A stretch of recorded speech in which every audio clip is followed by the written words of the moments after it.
क्या आप बचपन में डरते थे जब आपको इंजेक्शन लगता था?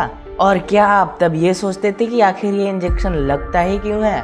जाके अपने एक्सपीरियंसेस कमेंट में बताओ। तो आपने कभी ना कभी तो ये ज़रूर सोचा होगा कि आखिर एक इंजेक्शन कैसे बनता है। तो आज हम इंजेक्शन के बारे में तो नहीं, बट आज की इस वाली वीडियो में जानेंगे कि आखिर एक वैक्सीन कैसे बनता है, कैसे काम करता है और क्यों ज़रूरी है। So let's begin. तो वैक्सीन के बारे में जानने से पहले हमें सबसे पहले जानना होगा कि हमारे इम्यून सिस्टम कैसे काम करता है। इम्यून सिस्टम यानी प्रतिरक्षा तंत्र।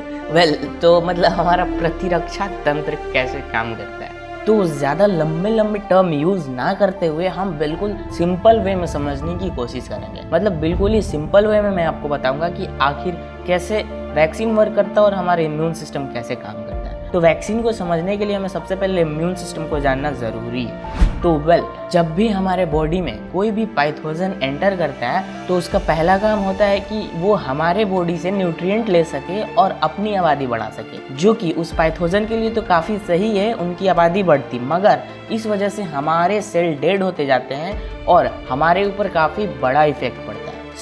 इस चीज़ से बचने के लिए हमारे पास अपना डिफेंस मैकेनिज्म है, जो कि यहाँ हमारा इम्यून सिस्टम। यानी कि जब भी कोई भी अननोन ऑर्गेनिज्म हमारे बॉडी के अंदर एंटर करता है तो हमारा इम्यून सिस्टम तुरंत उससे ट्रिगर्ड हो जाता है और तुरंत एंटीबॉडीज़ को रिलीज़ करता है। मगर इस प्रोसेस में कभी कभी काफ़ी टाइम लग जाता है और अगर वो ऑर्गेनिज्म काफ़ी डेडली हुआ बॉडी के लिए तो हमारे इम्यून सिस्टम को जब तक पता चलेगा उतनी देर में वो अपनी काफ़ी ज़्यादा आबादी बढ़ा लेता है, और जिस वजह से जब तक इम्यून सिस्टम एंटीबॉडीज रिलीज करता है तब तक इंसान काफ़ी बुरे कंडीशन में आ जाता है, काफ़ी ज़्यादा सिम्टम्स आने लगते हैं और इन सम केसेस इंसान का डेथ भी हो जाता है।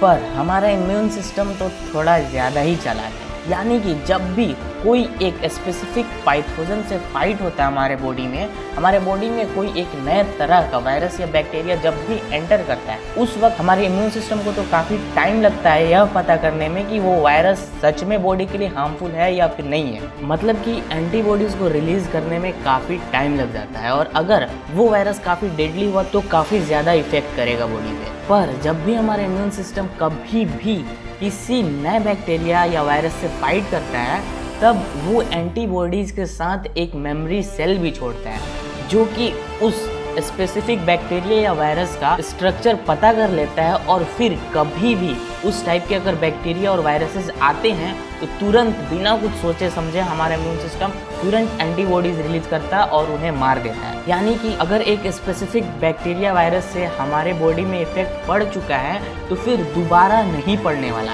यानी कि आपको सिम्टम्स आने से पहले ही हमारा इम्यून सिस्टम उन पैथोजन को मार देगा।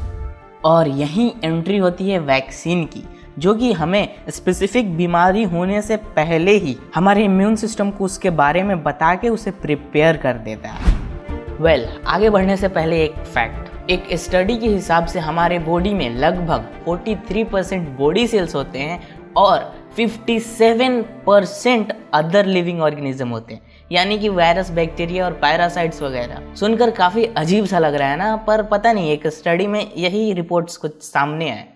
पहला वैक्सीन 1796 में बना था, जब सारे लोग चिकन पॉक्स से बीमार चल रहे थे। तब वहीं एक डॉक्टर एडवर्ड जेनर ने काउ पॉक्स के कुछ सैंपल को लेके एक बच्चे में इंजेक्ट कर दिया और फिर कुछ दिन बाद उसमें चिकन पॉक्स के भी सैंपल इंजेक्ट कर दिए, पर उस बच्चे में चिकन पॉक्स का कोई भी इफेक्ट नहीं पड़ा और जाने अनजाने में यहीं से वैक्सीन की शुरुआत हो गई थी। तो वैक्सीन कैसे काम करता है, तो इसके लिए हम एग्जांपल में पोलियो को ले लेते हैं। तो बेसिकली पोलियो होता है पोलियो वायरसेस की वजह से, जो कि हमारे स्पाइनल कोड पे इफेक्ट करता है और जिस वजह से इंसान पैरालिसिस या फिर डिसेबल हो जाता है। पर अक्सर ये बचपन में ही होता है, क्योंकि पोलियो वायरसेस काफ़ी पावरफुल होते हैं और बचपन में हमारा इम्यून सिस्टम उनसे नहीं लड़ पाता, और इसीलिए हम वैक्सीन देते हैं पोलियो का, जिसमें एग्जैक्टली पोलियो वायरसेस ही होते हैं पर मरे हुए। थोड़ा सा कंफ्यूजिंग सा लग रहा है ना, चलो इसे और थोड़ा सिंपल बनाते हैं। जैसे कि मैंने पहले आपको बताया कि हमारा इम्यून सिस्टम कभी भी उसे किसी एक नए बैक्टीरिया और वायरसेस के बारे में पता चलता है तो वो उसका एक सैंपल भी रख लेता है, जिस वजह से वो फिर कभी हमारे बॉडी में एंटर होते हैं तो हमारा इम्यून सिस्टम तुरंत उन्हें मार देता है। और ठीक इसी तरह हम पोलियो के डेड वायरसेस लेते हैं ताकि हमारा इम्यून सिस्टम ट्रिगर्ड हो सके और उसे पता चल सके कि ये एक टाइप का कोई नया वायरस है जो कि बॉडी के लिए हार्मफुल है, और जिस वजह से उससे लड़ने के लिए बॉडी एंटीबॉडीज रिलीज करेगा और उस वायरस का सैंपल भी रख लेगा, जिसके बाद अगर असली वाला पोलियो वायरस कभी भी आपके बॉडी के अंदर एंटर करेगा तो आपका इम्यून सिस्टम उससे तुरंत मार देगा। और ठीक इसी तरह टीबी के वैक्सीन में टीबी के वायरसेस होते हैं, चिकन पॉक्स के वैक्सीन में चिकन पॉक्स के वायरसेस होते हैं, और कोरोना वायरस के जो वैक्सीन होंगे उसमें कोरोना वायरस के कुछ सैंपल्स होंगे।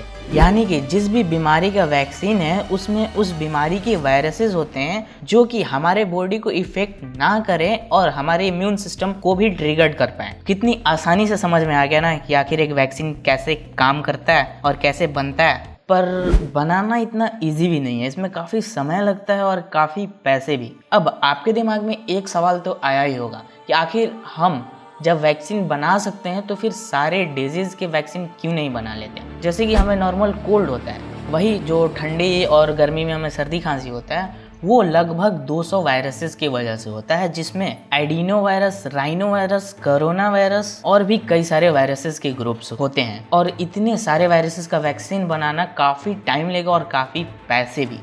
और यहीं आता है एक मेडिकल साइंस का डार्क सीक्रेट, जहां इंसानों की कीमत पैसों से लगाई जाती है। आज कोरोना वायरस का वैक्सीन सिर्फ और सिर्फ इसीलिए बन रहा है क्योंकि उसको फिर बेच के प्रॉफिट कमाया जा सके।